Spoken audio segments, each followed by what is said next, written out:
I like it. I like the pick. It was a little surprising. I've had Aaron Banks in mock drafts, the Niners' second round pick, guard Aaron Banks from Notre Dame. I'd put him in the later rounds, but originally he was considered a very prestigious prospect. I guess the Niners really like him. He went to Notre Dame. He's huge. He's really strong. There's a way I read it. I don't think he was their target. I just spoke to him. We just talked to him in a group Zoom call, and he didn't seem like he was expecting to go to the 49ers or he had any more contact with them than any other team. They traded down. They traded down in round 2. That makes me feel like whatever their target was, whatever their plan was, it didn't come to fruition. So they went to plan B.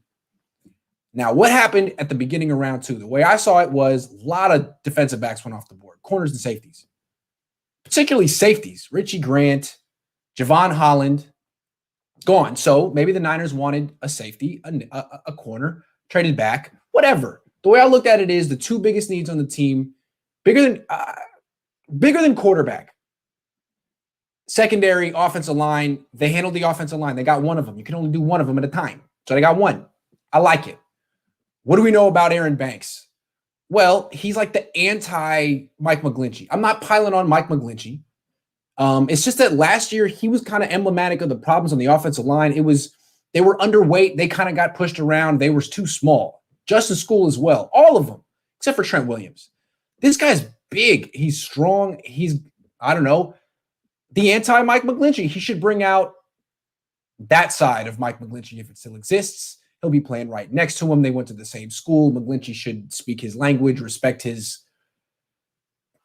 game, and maybe it'll bring out the best in him. It seems like McGlinchey benefited from Joe Staley's leadership. Maybe Aaron Banks has the kind of demeanor, whatever, that'll bring out the best in Mike McGlinchey. I see where they're coming from. I think it's interesting because I kind of thought Kyle Shanahan was just going to take a wide receiver or running back. I haven't given him enough credit at all.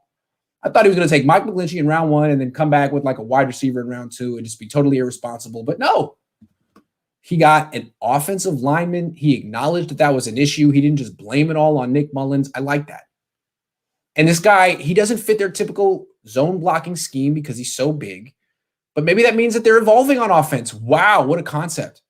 Last year, they had a lot of shotgun formations, a lot of runs between the tackles with Jeff Wilson Jr.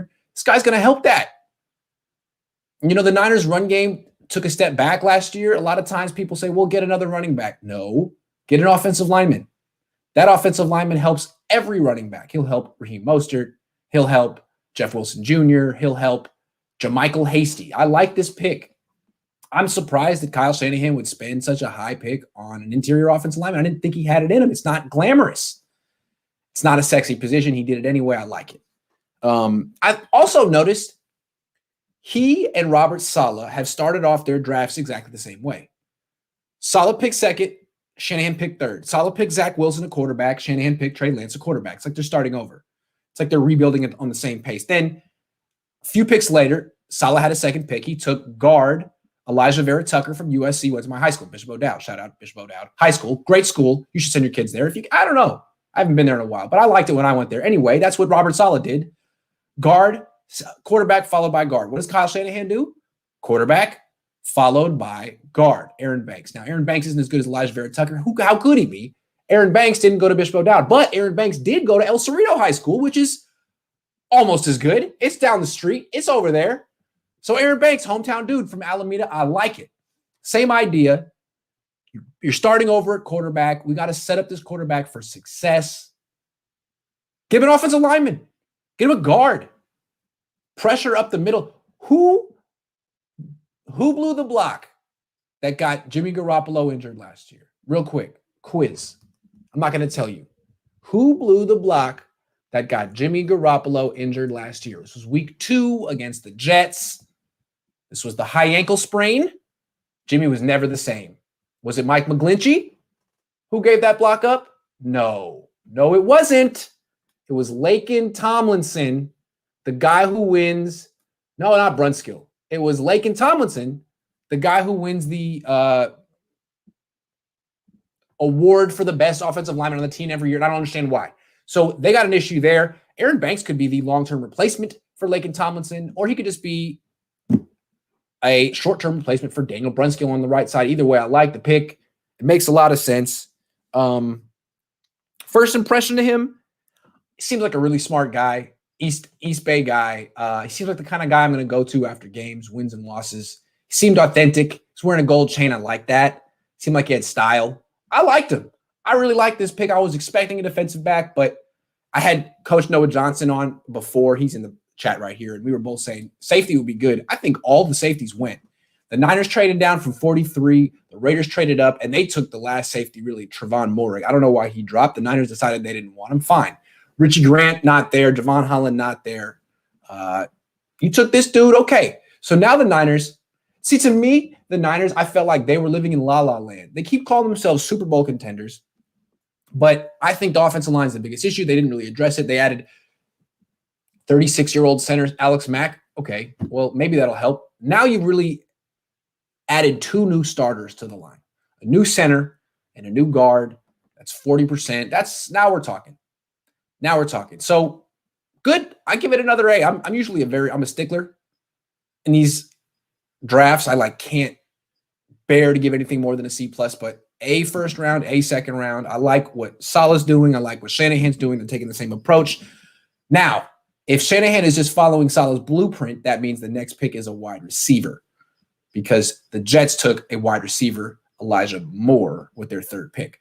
That's possibly what the Niners could do. They picked next at 102, although they picked up this extra 4th round pick by trading down. They could package that 4th. They have 2 4ths and 3 5ths. So they can throw all those together into a gumbo, mix it up, throw it to a team, and move up in the draft. I don't see why not. They could do that. And take a wide receiver, although first 3 picks on offense now, I understand the Jets did it. And the Jets, I'm sure their philosophy is, you know what, we're taking this quarterback. We want to set him up for success. Sure, we could take defense, but we're going to give him an offensive lineman first, and then we're going to give him a weapon second. We're going to protect him first, and then we're going to let him produce second. I get it. They don't have great receivers over on the Jets. The Niners have better receivers, but Debo gets hurt. Ayuk gets hurt. Kittle gets hurt. They barely ever played together last year, if they ever did. So if they go wide receiver round 3, I wouldn't be surprised. I still would say get a defensive back, but there's always less depth at the defensive back position than at wide receiver. Coach Noah Johnson explained it to me today on the pregame stream. All the best athletes in high school football play wide receiver. So when the draft comes around, you can find quality there in round 3, 4, 5, 6, as opposed to defensive backs where you might have missed out on the safeties if you didn't get one already at this point. You might have missed out on the best corners if you didn't get one at this point. So if the Niners feel like they don't get a corner, they don't get a safety, they missed. They were at 43. They would have needed to trade up. They probably didn't have the horses to do so, the assets to do so. So they traded down instead and took an offensive lineman. I like it. It makes sense. It seems like if they don't take a corner with their next pick, then that's going to be their Achilles heel this year. They could be a hell of a team with a retooled offensive line and a supercharged quarterback who's way better than Jimmy Garoppolo and exceeds expectations. But if they don't really get an insurance policy for Jason Verrett, then it seems like you got a Ferrari that could just break down at any moment because he's that important, and his backup is Dante Johnson. So I'm very interested to see what they do with their next pick. It seems like they almost have to take a defensive back, but they may feel like they just want to keep setting up their young quarterback for success, help him out, get another receiver. We'll see. As long as they don't take a running back, I won't be too grouchy. I'm giving them the benefit of the doubt this year because I'm just flattered. I hired myself as quality control. They started listening and taking my advice. Now I'm giving myself a raise. I just gave myself a raise right now. Boom. Raise. You know what? There's another one. I just gave myself a second raise because I've done that good of a job. I've impressed myself. I had stick-to-itiveness. So yeah, that's my thoughts on Aaron Banks. Good pick. Back-to-back A's. I'd like to see them go defense in the second round. But if they go wide receiver, you can chalk it up to helping the young kid, the quarterback. All right, I'm going to get back to watching the draft. I'll be back in a couple hours when they make their next pick. Let's see what happens.